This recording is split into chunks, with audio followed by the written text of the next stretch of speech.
আপনার ফোনে কি হঠাৎ হঠাৎ অনেক অজানা নাম্বার থেকে অনেক বেশি পরিমাণে কল আসছে? আপনি ভাবছেন যে যারা স্ক্যাম করে এটা তাদের কাজ। অ্যাকচুয়ালি কিন্তু তা নয়। বেশিরভাগ ক্ষেত্রে আপনি ইনভাইট করছেন এই আননোন কলগুলোকে। শুনতে অবাক লাগছে, তাই না? তো চলুন প্র্যাকটিক্যালি দেখে নিই যে কিভাবে আপনার ফোনের কয়েকটা সেটিংয়ে ভুল থাকার জন্য অজানা নাম্বার থেকে অনেক বেশি পরিমাণে কল আসছে এবং আপনি চাইলে সেগুলোকে খুব ইজিভাবে বন্ধ করতে পারেন। চলুন প্র্যাকটিক্যালি দেখে নিই। তো প্রথমে আপনি যেখান থেকে কল করেন অর্থাৎ কল ডায়ালার এখানে আসবেন, এসে উপরে যে 3 লাইন রয়েছে এখানে আসবেন, আসার পর সেটিংয়ের ভেতরে যাবেন।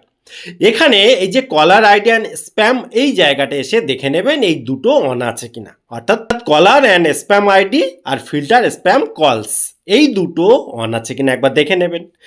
অন না থাকলে অন করে দেবেন, ঠিক আছে? এবারে সেকেন্ড যে খুব ইম্পর্টেন্ট পার্ট, সেটা হচ্ছে আপনি আপনার ফোনে সেটিংয়ে যাবেন। যাবার পর স্ক্রল করতে করতে ম্যাক্সিমাম যে অ্যান্ড্রয়েড ফোন সেখানে গুগল আমরা ইউজ করি। তো এই গুগলের এখানে যখন আপনি ক্লিক করবেন, ক্লিক করার পর অল সার্ভিসের এখানে যাবেন, যাওয়ার পর স্ক্রল করলে যে অ্যাডস বলে একটা অপশান রয়েছে এর ভেতরে যাবেন, যাওয়ার পর এখানে দেখুন অ্যাডস প্রাইভেসি রয়েছে এর ভেতরে যাবেন। যখন এর ভেতরে গেলে এখানে দেখুন অ্যাড টপিকস বলে একটা অপশান রয়েছে, এটা অন আছে কিনা একবার দেখুন। যদি অন থাকে এটা সিম্পল অফ করে দিন, কারণ এটা যদি অন থাকে তাহলে আপনি যে বিভিন্ন ধরনের সার্চ বিভিন্ন জায়গায় করেন তার উপরে বেস করে বিভিন্ন রকম বিজ্ঞাপন দেখানোর জন্য বিভিন্ন জায়গায় আপনার নাম্বারটা ছড়িয়ে যায় এবং সেখান থেকেই ম্যাক্সিমাম কলটা আসে। এবং সব ক্ষেত্রে যে ফ্রড করার জন্য আসে তা নয়, বিজ্ঞাপন দেওয়ার জন্যও আসে, কিন্তু অ্যাকচুয়ালি আননোন কল ম্যাক্সিমাম এখান থেকে আসে, শুধু এখানে নয়। এবারে যেটা সেটিংটা আমি দেখাবো সেটা খুবই ইম্পর্টেন্ট এবং প্রত্যেকে জানা দরকার, করে নেওয়াটা প্রয়োজন। আপনি কি করবেন, আপনার ফোনের সেটিংয়ে যাবেন। সেটিংয়ে যাওয়ার পর উপরে যে সার্চ অপশান এখান থেকে আমি দেখাচ্ছি, কারণ বিভিন্ন কোম্পানি মডেল অনুসারে আলাদা হতে পারে, কিন্তু যদি আপনি কল লক অ্যাক্সেস এখানে লেখেন তাহলে এখানে কল লক এই অপশানটা চলে আসবে। চলে আসার পর এখানে দেখে নিন যে কল লগের পারমিশন কাদের কাদের দেওয়া আছে। নর্মালি যে সিস্টেম অ্যাপ যেগুলো রয়েছে এবং যে কন্ট্যাক্টস অ্যাপ রয়েছে সেগুলোই এর প্রয়োজন হয়। এর বাইরে যদি কোনো কিছু দেওয়া থাকে তাদেরকে এই পারমিশন দেওয়ার প্রয়োজন হয় না।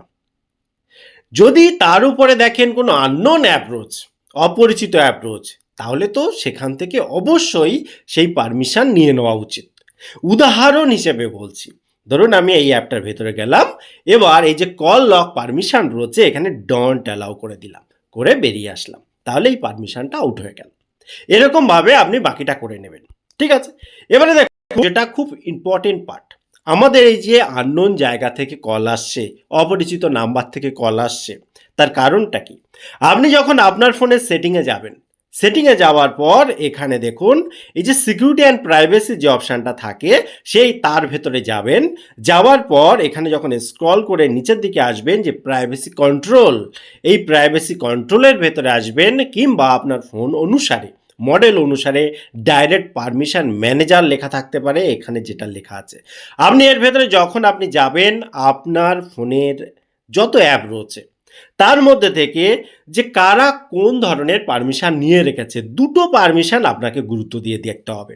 একটা হচ্ছে যেখানে আমাদের কন্ট্যাক্টস আমাদের ফোন নাম্বারের লিস্ট রয়েছে সেটা, আর দ্বিতীয় হচ্ছে এখানে দেখুন ফোন যে অপশানটা রয়েছে এইটা। আপনি কি করবেন, ধরুন এই ফোনের ভেতরে প্রবেশ করলাম, প্রবেশ করলে আমরা দেখতে পাচ্ছি যে কোন কোন অ্যাপ এর পারমিশন দিয়ে রেখেছে, অর্থাৎ এই অ্যাপগুলো কিন্তু আপনার কাছে ফোনের পারমিশনটা নিয়ে রেখেছে। আপনার যদি মনে হয় যে এমন কোনো অ্যাপ রয়েছে যে অ্যাপের থেকে আপনার ফোনের প্রয়োজন নেই বা ফোন পারমিশন দেওয়ার প্রয়োজন নেই, জাস্ট আপনি কি করবেন, সেই অ্যাপের ভেতরে আপনি যাবেন। ধরুন উদাহরণ হিসাবে আমি এখানে গেলাম, গিয়ে ডন্ট অ্যালাউ করে দিলাম, দিয়ে এখান থেকে বেরিয়ে আসলাম, তাহলে দেখুন ওখান থেকে পারমিশনটা চলে গেল। একই রকমভাবে বাকিগুলো করবেন। এখানেও বলে রাখি যে অ্যাপ যদি এমন দেখেন যে আননোন লাগছে বা ফোনে হয়তো ডিফল্টভাবে ছিল আপনি দেখেননি এতদিন, সেগুলো থেকে তো এই পারমিশনগুলো একদম আগে থেকেই সাইড করে দিন। এবার এখানে সেটা হচ্ছে এই যে কন্ট্যাক্টস ঠিক আছে, এই কন্ট্যাক্টসের এখানেও একই রকমভাবে কাজটা করে নেবেন। যেটার প্রয়োজন নেই বলে মনে করছেন সেটা ডন্ট অ্যালাউ করে দিলেন। আবারও বলছি যে যে কোনো একটা পয়েন্ট কিন্তু কোনো সমস্যার কারণ নয়, কিন্তু যখন অনেকগুলো কারণ একসাথে হয় তখন কিন্তু অনেকটা অপরিচিত কল বেড়ে যাওয়ার চান্স থাকে। এবং একটা কথা আপনি অবশ্যই মনে রাখবেন, সব অপরিচিত কল মানেই স্ক্যাম নয়, বা যারা স্ক্যাম করে তারাই ফোন করছে এমনটা নয়। কিন্তু কি হয়, আমরা যে সেটিংগুলো এতক্ষণ দেখালাম সেটা যদি আপনি করে নিতে পারেন তাহলে এই আমাদের প্রয়োজন নেই, কিন্তু সেই জাতীয় কল যে অনেক বেশি পরিমাণে আসে সেটা আশা কমে যাবে। টোটাল ইনফরমেশন কেমন লাগলো অবশ্যই তো কমেন্ট করবেনই। সেই সাথে এই ভিডিওটি যদি মনে হয় আপনার বন্ধু বান্ধব আত্মীয়দের জানানোর মতো, তাহলে আপনি নিজে বলুন, কোনো অসুবিধা নেই। যদি মনে হয় এই ভিডিওটা শেয়ার করলে আরও একজনের উপকার হয়ে যাবে, তাহলে একটা শেয়ার করে দিন না। টোটাল ইনফরমেশন কেমন লাগলো অবশ্যই কমেন্ট করতে ভুলবেন না। আবার দেখা হয় পরবর্তী ভিডিওতে। ততক্ষণ ভালো থাকুন, সুস্থ থাকুন। Bye bye.